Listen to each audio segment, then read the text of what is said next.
हमें प्लानिंग करनी है कि यात्रा के बाद क्या करेंगे।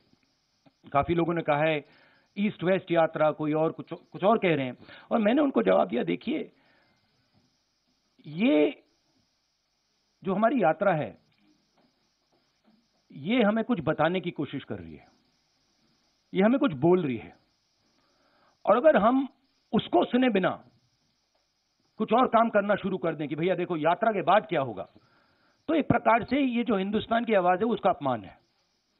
तो मैं वो नहीं करना चाहता हूं।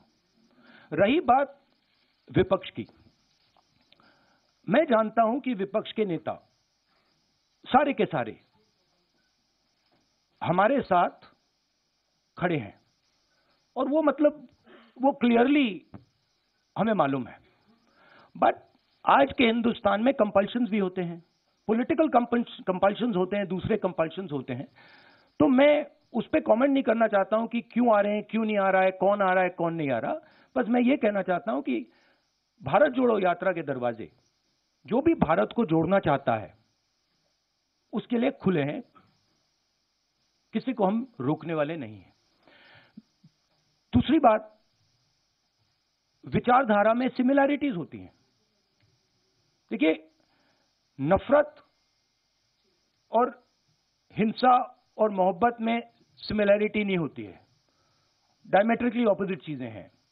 मगर बहुत सारे लोग हैं, और उसमें से अखिलेश जी हैं, मायावती जी हैं, बहुत सारे लोग हैं जो मोहब्बत का हिंदुस्तान चाहते हैं, मैं जानता हूं, नफरत का हिंदुस्तान नहीं चाहते हैं।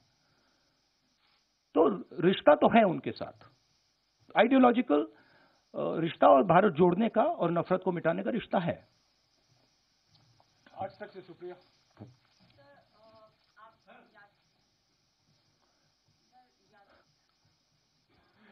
क्या हुआ? आज तक से शुक्रिया। यात्रा लेके चले हैं,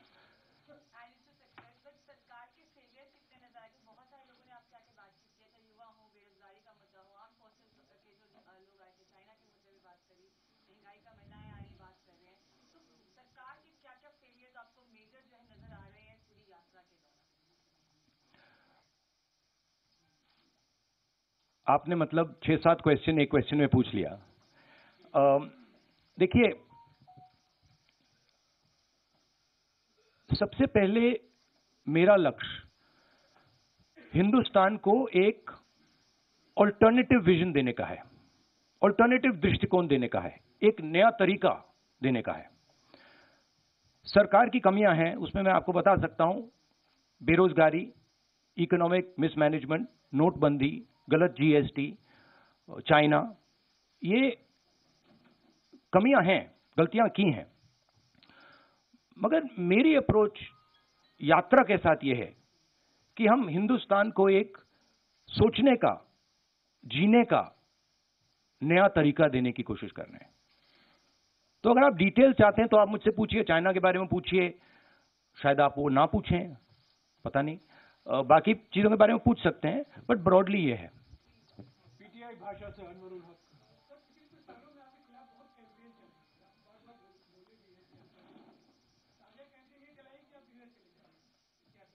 हाँ, पता नहीं ये मतलब ये कहाँ है, ये मतलब दिल्ली में तो है ना हम, ये कहीं और बैठे हैं? ये भैया एआईसीसी ऑफिस है नहीं है? एआई अभी है ना? अच्छा, हाँ, तो मुझे पता नहीं, मतलब मुझे तो लग रहा है भैया पता नहीं मेरी दूसरी रियलिटी हो, आपकी दूसरी रियलिटी हो, मगर मुझे तो ये न्यू दिल्ली दिख रहा है। और कुछ एक, हाँ, नहीं, वो तो बहुत कैंपेन चलाते हैं, उनके पास पैसे की कोई कमी नहीं है, कैंपेन ही कैंपेन चलाते रहते हैं। मगर जो मैंने कहा, और बड़ी इंटरेस्टिंग बात है, और मैं इसको 99% बिलीव करता था, 100% बिलीव नहीं करता था, मगर अब मैं 100% बिलीव करता हूं कि सच्चाई को कोई भी कैंपेन, कितना भी पैसा नहीं छिपा सकता, नहीं मिटा सकता।